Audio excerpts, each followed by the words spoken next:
Hi everyone, and welcome to the Millennial Revolt. Today we are going to be talking about Turkey because today they had their referendum and now there are so many implications with the results of this referendum. What does this mean for Turkey's democracy? The expansive powers that now have been given to the president, who is currently Recep Tayyip Erdogan. What is going to happen as far as Turkey's NATO membership goes and as far as their membership with the European Union. So there's so much to get into, there's so much to talk about, so let's jump right into it. In the days leading up to the referendum, opinion polls have been tight, giving a narrow lead for a yes vote. The yes votes have now won, and Turkey's parliamentary democracy has now given the presidency extensive powers. And President Erdogan can be in office until at least 2029. Erdogan and his supporters say the changes are needed to amend the current constitution, written by generals following a 1980 military coup. The changes are to help confront the security and political challenges Turkey faces and avoid the fragile coalitions of governments from the past.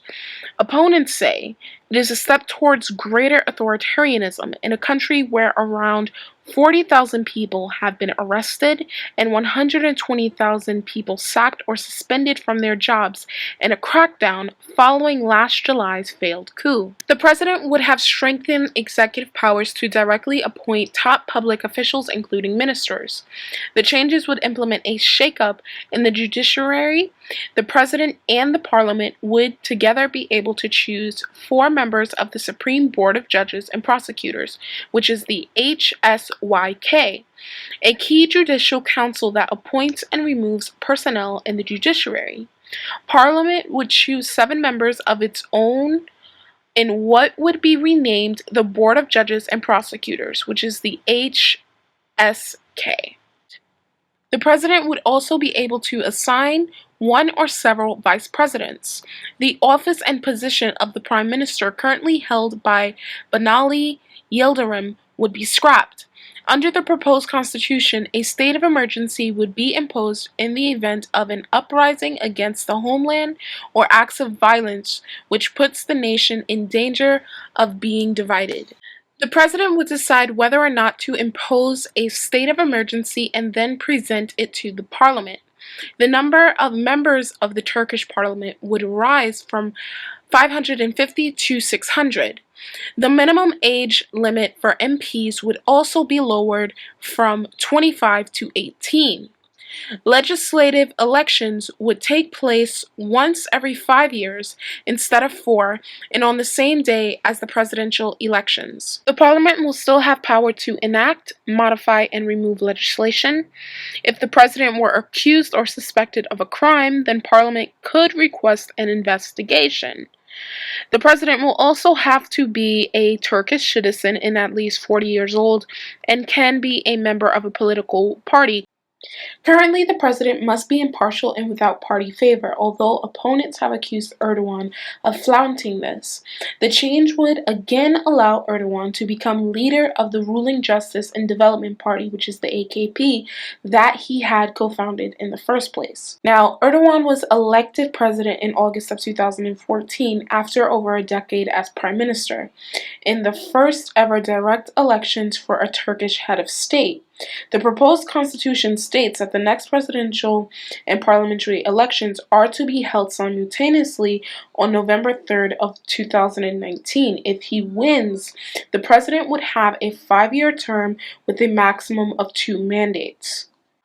The state-run news agency Anadolu News claimed that 51% of the voters sided with the Yes campaign, which was bringing about these new changes to the Constitution.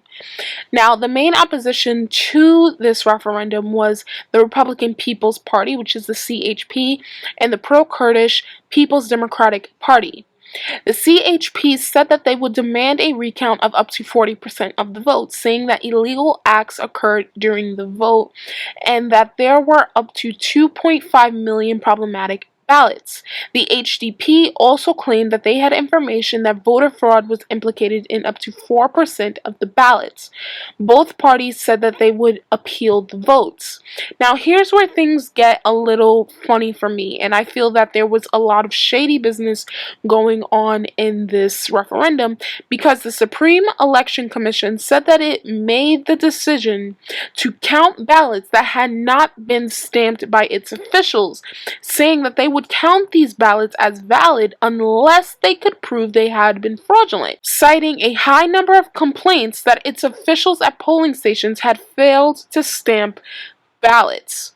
Now, if they were accurate and everything was 100% on in Erdogan's party, that they were definitely sure that they were going to get the yes vote, why would the election commission of this country not stamp these ballots to make sure that they weren't tampered with? It just seems very suspicious to me. CHP Chairman Kemal Kılıçdaroğlu, referring to the decision by the Supreme Election Commission to count the ballots that haven't been officially stamped, said that you cannot change the rules of the game in the middle of the game, adding that the board has had cast a shadow on the results. Yet the head of Turkey's High Electoral Board, Sadi Güven, refuted the claims, saying the decision to count votes without stamps was taken before the results were entered into the system, and that members of the AKP and the main opposition were present at all of the polling stations and signed off on the reports. Now, if members of the AKP, which is Erdogan's party, which is pushing for the referendum, couldn't they just intimidate the people at the polling stations to sign off on the reports saying that everything was A-okay? Now, the next thing we have to talk about is Turkey's membership with the European Union, which he said that he would address after the referendum. Now, Erdogan has said numerous times that he would bring back the death penalty, and the EU said that that was a red line for them, that Turkey would not be accepted as a member and negotiations would break down if he reinstated the death penalty in his country. Any talks that Erdogan has with the European Union, he has the leverage because he has millions of migrants and refugees in his country, which he has also threatened numerous times to basically open the floodgates and let these people flowing into Europe. We already see now that they can't deal with it. Eastern Europe has done the best they can, setting up fences and patrols. They closed their borders to try to stem off of this flow, while Western Europe is still wide open. So we will see what happens. This also brings into mind Turkey's membership in NATO. Now, I've said numerous times, I believe that NATO is a relic of the past and it should have been disbanded when the Soviet Union collapsed. That being said, NATO is around today. So if Turkey does go down a authoritarian road, which I do believe this referendum has just enabled him to do and has basically solidified his power within the country, what will their membership be like in NATO? Will they still be a member of it? Will they be voted out? Turkey has the second largest, I think, army in NATO. So we shall see. I'm the Millennial Revolt. Thank you guys so much for watching, and you have a wonderful day. Bye.